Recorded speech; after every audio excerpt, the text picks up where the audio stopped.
a normal night, except it's not.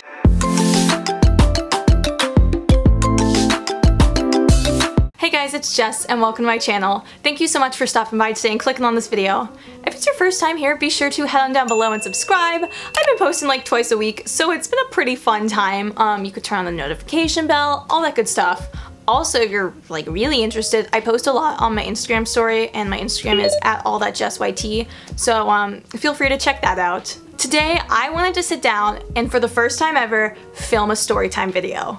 I think we all know I'm pretty rambly, so it's kind of been a long time coming, but what I wanted to do was to sit down and tell you guys my favorite story that I ever get to tell people. I am about to tell you about the time I randomly met Beto O'Rourke and got to interview him. So if you're new to my channel, or maybe you're not very knowledgeable about Texas, or you've been, I don't know, living under a rock, I figure I'm going to start this story like I'm gonna rewind, give you context, and then we're gonna like get to the good stuff, but you like need the beginning stuff to understand the end. So the story I'm about to tell you occurred a little over a year ago, back when I was a senior in high school.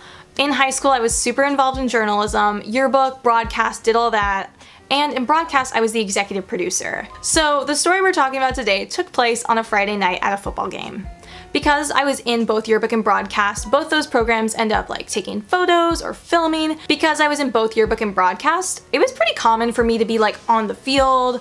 I love football, so I always go and watch the games even if I'm not like working, basically. But on this particular night, it was a pretty big game because we were playing kind of one of our rivals, not like a huge rival, but like if we really need to win the game. Like if we were gonna win this game, then the rest of our season looked pretty good. And that was the big goal. It just was overall not good. We were trailing behind, so it was just like, no. So fast forward to halftime.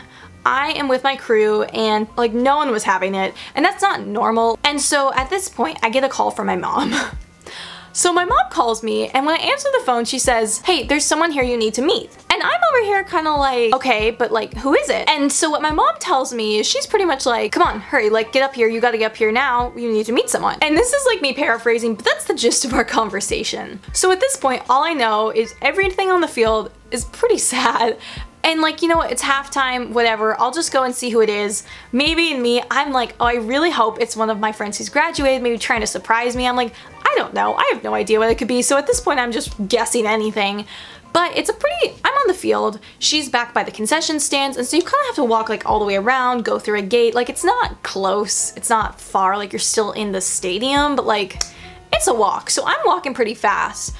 I get there, and my mom is speaking with Congressman Beto O'Rourke and some of his campaign members. At this point, let me just tell you, I had no idea who Beto O'Rourke was. I have to say, I'm pretty sure most people around me didn't know either, because at this point, Beto O'Rourke was a congressman from El Paso. And I'm a little Texas girl, but I have grown up in Central Texas my whole life, never been to El Paso, so I honestly didn't really know this at this point. Didn't really know much. What I quickly learned though, was that Beto was about to be running for Senate.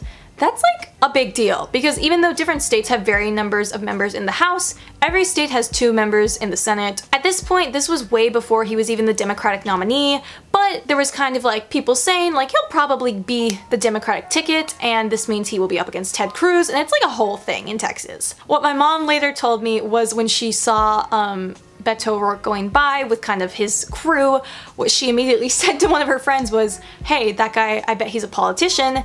And so her friend's kind of like, what do you mean? And she's like, no, really, like, he's gotta be a politician.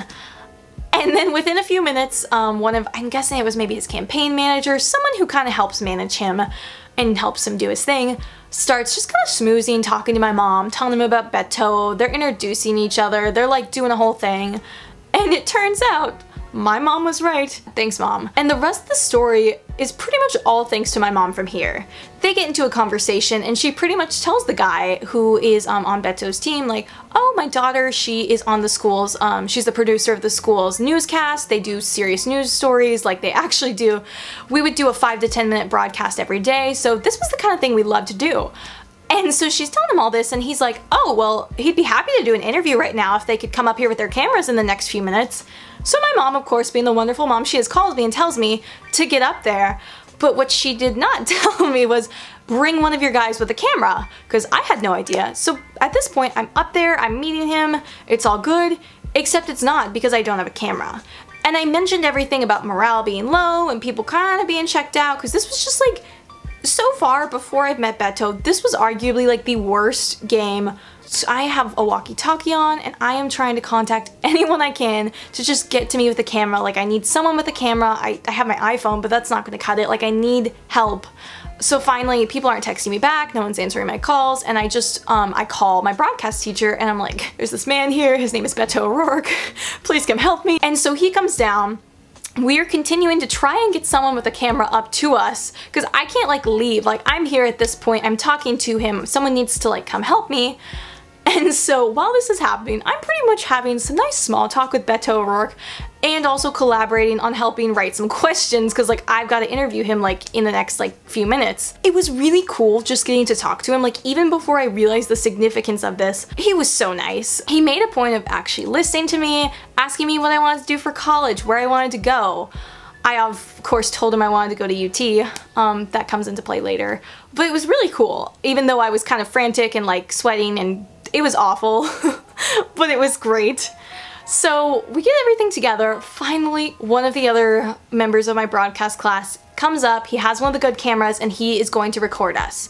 So I've got my questions and I pretty much get the next 3-4 minutes just to ask Beto all the questions we had prepared. Even though I used to do interviews like all the time, and so it wasn't out of the ordinary for me to be put on the fly like this, I had never interviewed anyone this important, for lack of a better word.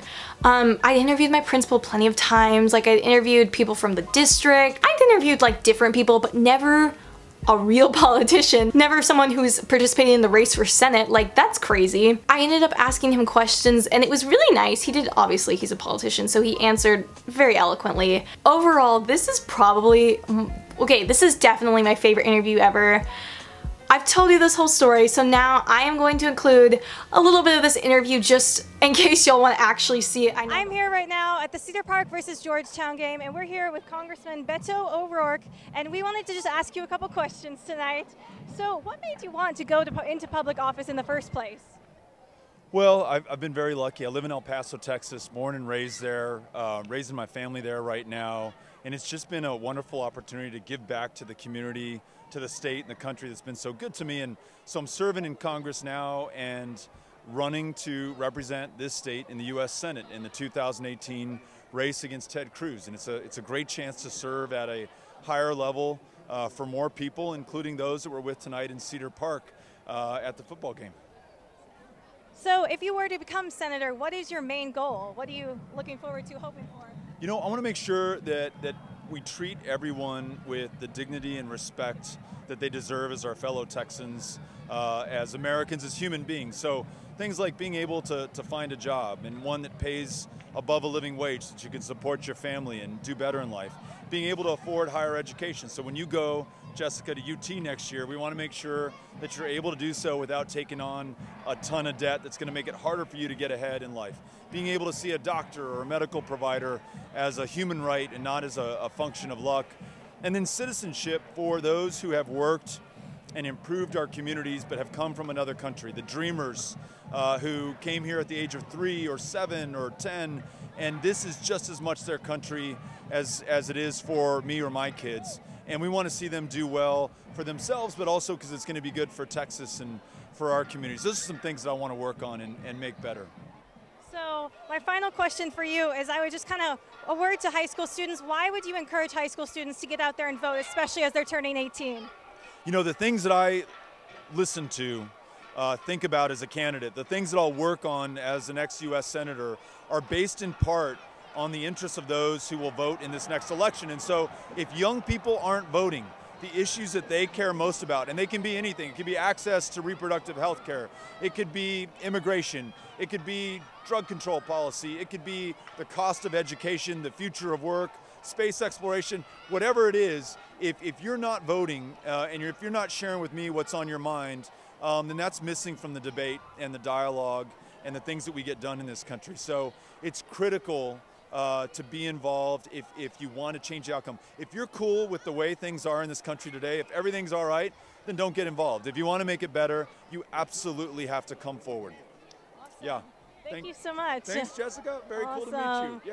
Yeah. But yeah, that's the coolest interview I've ever done. And it was truly an honor because he was so cool. And one of the things my mom and I agree is that it didn't really matter if I was Dan Rather or if I was Jessica. Like, he was gonna treat me the same. And so it was so cool overall. Other thing I just want to say before the video is over, obviously I just told you a whole story about Beto and whether or not you love Beto. It's very important that you head out to the polls if you are registered to vote and you are 18 years old. Early voting starts on October 22nd. That's when I'm going to be voting because I do not want to deal with all of the election day craziness on November 6th. But yeah, this was just one of the coolest things that ever happened to me. I hope you guys enjoyed. I'll probably... If you like story times, like I could do more of these in the future. Let me know in the comments down below. And yeah, if you enjoyed this, please be sure to leave a thumbs up. I usually do a whole bunch of other stuff too, so if you're interested, be sure to subscribe. And I'll see you guys in my next video. Bye!